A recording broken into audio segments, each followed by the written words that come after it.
आज हम 3 दृष्टिकोण अपनी ज़िंदगी में लागू करके अपनी ज़िंदगी बेहतर कैसे बना सकते हैं, ये सीखने वाले हैं। कहते हैं किसी भी कठिन चीज़ को अगर एक कहानी के माध्यम से समझाया जाए तो वो और भी जल्दी और अच्छी तरीके से समझ में वो बात आ जाती है। तो मैं आज आप लोगों को 3 कहानियाँ बताने जा रही हूँ और हर कहानी के पीछे एक दृष्टिकोण छुपा है। तो चलिए पहली कहानी को शुरुआत करते हैं। दो दोस्त थे, वासु और वीनू, जो नीम के पेड़ के नीचे बैठे हुए थे। दोनों को प्यास लगती है। वासु वीनू से कहता है, थोड़ी ही दूरी पर नदी बह रही है, मैं जाके इन 2 कटोरे में पानी लाता हूँ। वीनू कहता है, ठीक है। वासु चला जाता है पानी लाने के लिए और वीनू वहां पर ही उसका इंतजार करता है पेड़ के नीचे। फिर वो वासु पानी लेके आता है। दोनों दोस्त पानी पीना शुरू कर देते हैं। उसी वक्त नीम की पत्तियां झड़ने लगती है और झड़ने के बाद वो नीचे गिरती है दोनों के कटोरी में। वैसे ही वो दोनों पानी पीना शुरू करते हैं।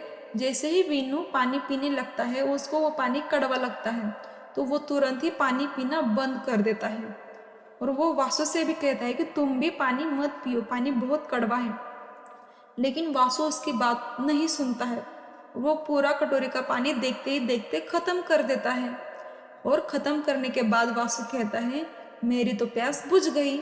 वीनू कहता है, प्यास तो मुझे भी बहुत लगी थी, लेकिन पानी कड़वा था, इसके वजह से मैंने वो नहीं पिया है।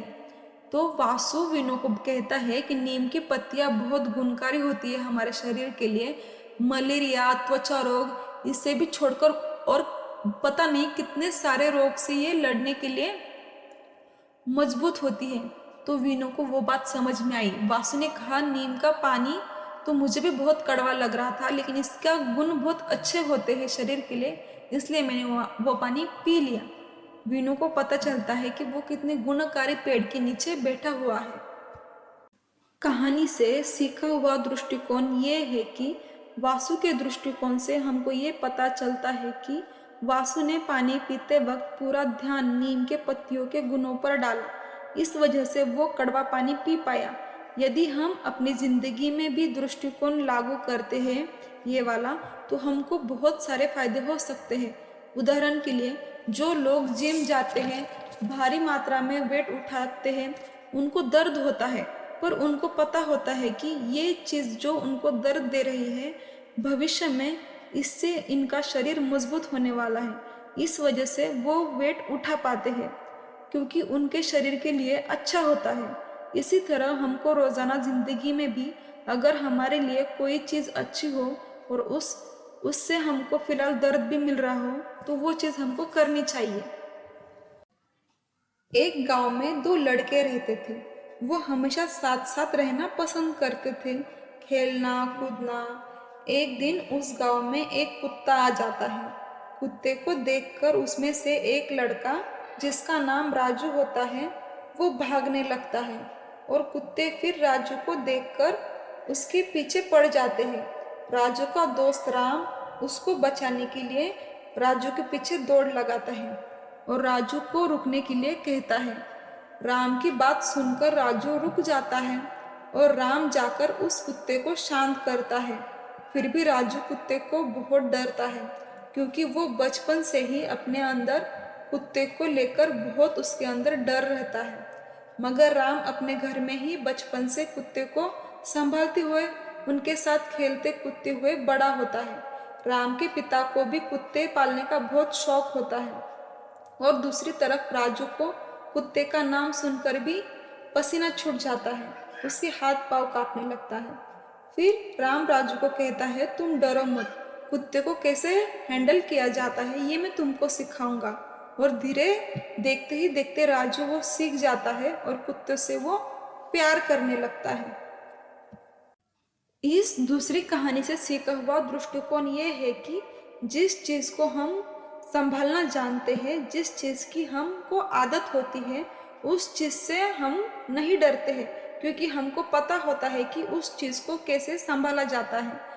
जैसे कि हमारी ज़िंदगी में अगर कोई समस्या आती है, तो हमारी नज़र सिर्फ उसको कैसे सुलझाया जाए, उसको कैसे संभाल सकते हैं, इस पर अगर रहे, तो ज़िंदगी में कितनी भी बड़ी समस्या क्यों न आए, तो हम उसको खेलते खेलते सुलझा सकते हैं। और उससे हम डरेंगे भी नहीं। शुरू करते हैं तीसरी कहानी को। एक आदमी होता है, उसका अलग अलग पौधे बेचने का कारोबार होता है। हर गांव में जाकर वो पौधे बेचता है। ऐसे ही वो आजू बाजू के गांव में जाकर तुलसी के पौधे बेचकर आ जाता है। वो इंसान रोज पौधे बेचने के लिए गांव गांव घूमता है। फिर उन 3 गांव में जो पौधे वाले ने पौधे बेचे थे, उन लोगों ने अपने अपने घर के सामने वो तुलसी के पौधे लगा दिए। देखते ही देखते पहला जो गांव था वहां पे पौधा बड़ा हुआ था, लेकिन उसकी पत्तियां कुछ मुरझाई हुई थी। दूसरे गांव में जहां वो तुलसी का पौधा लगा था, वहां भी वो पौधा बड़ा हुआ था, पर उसका झुकाव सिर्फ एक ही तरफ था।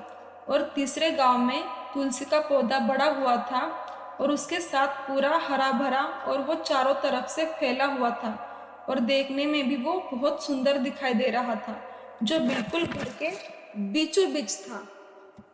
फिर से पौधा बेचने वाला आदमी अपने पौधे बेचने के लिए उन्हीं गांव में चक्कर लगाता है।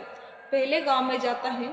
वो आदमी जिसने तुलसी का पौधा पिछली बार खरीदा था, वो पौधे वाले से शिकायत करता है, आपने मुझे कैसा पौधा दिया?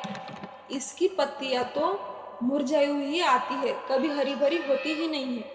पौधे वाले ने उसकी बातें सुनी चुपचाप से। फिर पौधे वाला अपना पौधों की गाड़ी लेके दूसरे गांव में गया। उधर भी जिसने पौधा लिया था वो इंसान भी शिकायत कर रहा था, आपका तुलसी का पेड़ एक ही दिशा में बढ़ रहा है, चारों तरफ से नहीं बढ़ रहा है, कैसा पौधा दे दिया आपने? पौधों वाले ने इस आदमी की भी बातें चुपचाप सुन ली। फिर वो तीसरे गांव में जहां उसने पौधा बेचा था, उधर उस आदमी के पास जाता है। वो आदमी पौधे वाले को देखकर खुश हो जाता है और कहता है, आपने जो मुझे तुलसी का पौधा दिया था वो काफी बड़ा हो गया है, चलिए मैं आपको दिखाता हूँ। और वो पौधा बहुत ही शानदार हरा भरा चारों ओर से बढ़ गया था। फिर जब पौधे वाले ने वो तीनों गांव के पौधे को देखा तो एक ही दिन उसने वो तीनों आदमियों को बुला लिया। पौधे वाले ने तीनों को खड़ा किया और बताया। पहला आदमी को बोला, तुम्हारी पत्तियां मुरझाई है क्योंकि तुम्हारे पौधे को पूरा पानी नहीं मिल रहा, तुम्हारे गांव में पानी की कमी है। दूसरे गांव वाले को बोला, तुमने अपना पौधा घर के सामने के छत के नीचे लगाया है, जिस तरफ से धूप निकलती है उस तरफ उस पौधे का झुकाव है, इसी कारण को वो पौधा एक ही दिशा में धूप की दिशा में बढ़ रहा है। तीसरे को बोला, तुम्हारे गांव में पानी भी है, तुमने पौधा खुले मैदान में रखा है तो तुम्हारा पौधा हरा भरा है। पहले 2 गांव वालों को कहा, आप लोगों को यकीन नहीं आता है तो आप लोग जाके देख सकते हो।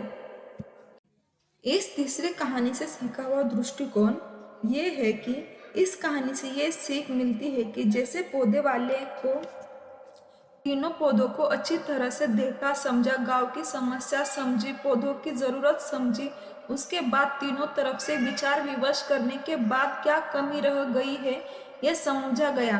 पहले ये गांव वालों को इससे हमको ये सीख मिलती है कि हमको हर चीज सारे दृष्टिकोण से देखनी चाहिए कि वो वैसे क्यों है, आखिर क्या गलत हो रहा है, पूरी बात की जड़ तक जाना चाहिए। हर पहलू को दृष्टिकोण को देखकर, हर दिशा से देखकर फिर निर्णय लेना चाहिए।